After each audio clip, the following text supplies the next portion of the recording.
Donald Trump basically took the opportunity to chastise everybody in the world about what he did or didn't do vis-a-vis Iran. And we'll talk about the implications of this.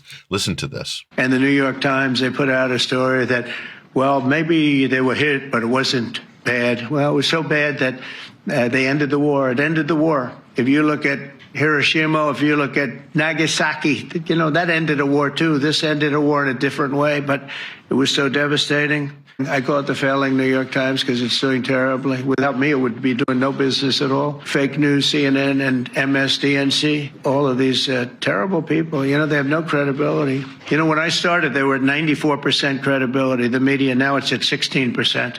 And I'm very proud of it because I've exposed it for what it is. But when Donald Trump started, his credibility was, marginal, and now it's fallen straight through the floor. It's one thing to talk about the fake news with CNN, New York Times, that whole shtick. And a lot of people got behind that because he was an insurgent candidate. He was a rebel. He was a disruptor.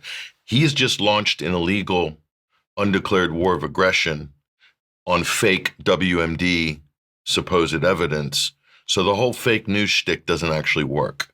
And that's the problem with Trump. He doesn't have any awareness. He's not able to read the room. And unfortunately, he's surrounded by Euro sycophants. So there's not much we can do about that.